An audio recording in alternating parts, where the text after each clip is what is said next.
রাজ্য রাজনীতি যখন তোলপাড় চলছে, সারা জায়গায় যখন অভয়া থেকে আরম্ভ করে ল কলেজ কারোর নিস্তার নেই, আমরা ঠিক সেই সময় পৌঁছে গিয়েছিলাম, অর্থাৎ ব্যারাকপুরে মাননীয় প্রধানমন্ত্রী নরেন্দ্র মোদীর একনিষ্ঠ সৈনিক যাকে বলা চলে এবং দীর্ঘদিনের লড়াকু নেতা অর্থাৎ অরূপ সিংহ রায়কে আমরা সরাসরি পেয়ে গিয়েছিলাম। দাদা, প্রথমে আমাদের সংবাদ মাধ্যমের তরফ থেকে আপনাকে স্বাগত জানাচ্ছি। স্বাগত, আপনাদেরকেও স্বাগত জানাই, শুভেচ্ছা জানাই।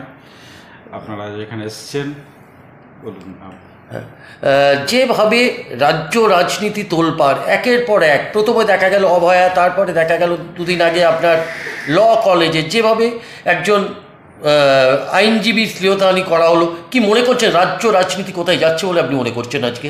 দেখুন, আমরা দীর্ঘদিন ধরেই বলে আসছি বা দেখে আসছি, আজকের দিনে পশ্চিমবঙ্গে বসবাস করার যোগ্য আপনি বলুন তো, আপনারাই বলুন। আমাদেরকে শুধু বিজেপির নেতাদেরকে বলতে হবে না, যেটাই যা বলা আজকে সাধারণ মানুষ বুঝছে। এই যে কসবা ল কলেজে যে ঘটনাটা ঘটল, একটা ইয়াং স্টুডেন্ট সে এসছে, তাকে ইউনিয়ন রুমে ডেকে নিয়ে গিয়ে যেভাবে ধর্ষিত হয়েছেন সেই মেয়ে, আমাদের কাছে এটা লজ্জার ব্যাপার। কত বড় লজ্জা! এর আগে নির্ভয়া কাণ্ডে আমরা দেখেছি, সেখানে কোনো কেউ বিচার পেল না, কোনো কিছুই হলো না। এখানে পশ্চিমবঙ্গে মমতা ব্যানার্জি মনে করে এটা হতেই পারে, মেয়েদের সাথে এটা হতেই পারে, উনি তো বলছেন।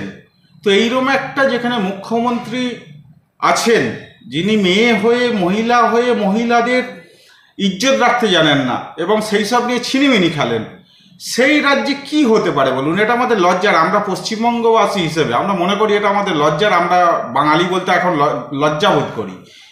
আমরা বাইরে যাই, বাইরে গেলে সেখানে যখনই শোনে বাংলা থেকে এসছে, কলকাতা থেকে এসছে, তখনই বলে ও अच्छा, अरे आप लोग क्या क्या करते हैं, आप लोगों का क्या आज का दिन में और कुछ तो यही नहीं है, ये बंगाल तो पूरा गया। एक time once upon a time it was very, मतलब इतना अच्छा स्टेट था, तो आज का दिन में कहाँ चला गया? आप लोगों ने कुछ करता नहीं है, आप लोगों ने क्या लक्ष्मी भंडार, क्या इसका भंडार, इसका पीछे दौड़ते हैं। তো আমাদের সত্যি এটা লজ্জা হয় যে যখন দেখি আমরা বাংলার মতো জায়গায় থেকে, যেখানে একদিন এরকম ঐতিহ্যশালী বাংলা ছিল, যেখানে সবাই ইউপি, বিহার, মহারাষ্ট্র, এমনকি সব জায়গা থেকে, গুজরাট, সমস্ত জায়গা থেকে বাংলায় এসে মানুষ থাকতে চাইতো, কারণ শান্তির জায়গা ছিল, এখানে শিল্পের জায়গা ছিল। সেই জায়গা তো অনেক আগেই চলে গেছে। 2011 সাল থেকে আমরা দেখে আসছি একের পর এক যেখানে মহিলারা ধর্ষিত হচ্ছে, শিল্প কারখানা বলে কিছু নেই, শুধু টাকার জুলুমবাজি, ইউনিয়নবাজি। মানে কিভাবে আমরা দেখি অটো, টোটো, রিক্সা থেকে শুরু করে সমস্ত যারা গরিব মানুষ, খেটে খাওয়ার মানুষ, সেই সব মানুষকে কিভাবে টাকা দিয়ে এখানে ব্যবসাটা করতে হচ্ছে। সে তার সামান্য রুটি রোজগার থেকে অর্ধেক এদের পেট ভরাতে চলে যাচ্ছে। সবাই আজকে এতটাই কাতর। আগামী দিনে আমরা আশা করি 2026 সালে এই ব্যাপারটা আমরা জবাব দিতে পারবো যে মানুষ এই সরকারটাকে একদম ছুঁড়ে ফেলে দেবে। এটুকু একদম নিশ্চিত থাকুন, এই সরকার কোনো মতেই 2026-এ থাকতে পারে না, কারণ পশ্চিমবঙ্গ মানুষ আজকে লজ্জাবোধ করছে পশ্চিমবঙ্গে থাকার নাম করে। তো এই আমরা দেখছি না, দেখা যাচ্ছে যখন যারা ধর্ষণ করেছে, ধর্ষণকারীদের অ্যারেস্ট করা হয়েছে, পুলিশ অ্যারেস্ট করেছে, তারপরে দেখা যাচ্ছে যে তৃণমূলের কোনো মন্ত্রী বলছে এটা ছোট ঘটনা। আপনারা কি নজরে দেখছেন? আরে এটা তো মানে কি বলবো, যেখানে মুখ্যমন্ত্রী নিজেই বলেন যে এগুলো হতেই পারে, সেখানে তার সাগরেদরা তো এটাই বলবেন। এদের কাছে আর কি আছে? এদের কাছে মানবিকতা বলে কোনো জিনিস আছে নাকি? আজকে যদি নিজের ঘরের মেয়েটা হতো তাহলে এরা বুঝতে পারতো কতখানি কোন জায়গায় আছে। আজকে যখন এরা তখনই বুঝবে যখন নিজের মেয়ের সাথে এই জিনিসটা হবে, এবং বাংলা সেই দিকে এগোচ্ছে।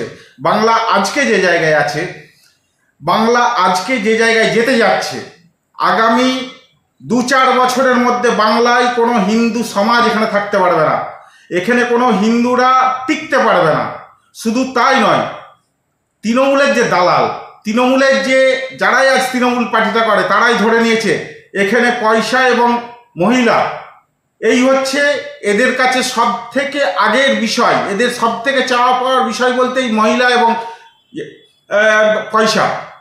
তো এদের কাছে এটা কোনো নয়, নোংরামি নয়, এদের কাছে এটা হতেই পারে। যেখানে চিফ মিনিস্টার বলছেন সেখানে তো এরা বলবেই।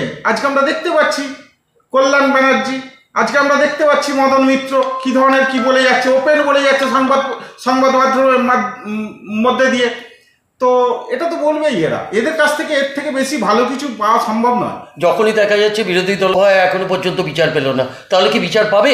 এই ল কলেজের ছাত্র যে মানে উকিল, যিনি ওকালতি করছেন, যিনি একজন আইনজীবী, সে কি পাবে বলে আপনি মনে করছেন? কিচ্ছু হবে না দাদা। আপনাদেরকে বলি, বাংলার যা পরিস্থিতি, পুলিশ লোক দেখা নিয়ে এইভাবে অ্যারেস্ট করে যাবে, কারণ জানে আজকে এটাকে ধামাচাপা দিতে গেলে এদেরকে অ্যারেস্ট করতে হবে। অ্যারেস্ট না করলে উপায় নেই। চারিদিকে আন্দোলন হচ্ছে, আমরা ভারতীয় জনতা পার্টির রাস্তায় নেমে গেছি, অপরদিকে আমাদের আরও যেসব বিরোধী দল আছে তারাও রাস্তায় নেমেছে। কিন্তু এই পরিস্থিতিটাকে সামাল দেওয়ার জন্য এরা লোক দেখানি, এই অ্যারেস্ট করলো।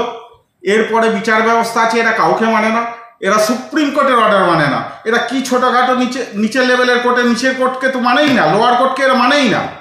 তো এদের কাছ থেকে কিছু ভালো কিছু আশা করাই আমাদের পক্ষে, মানে সেটা যেটা যদি আমরা কিছু মনে করি যে আমরা ভালো কিছু পাবো, কোনোদিন পাবো না।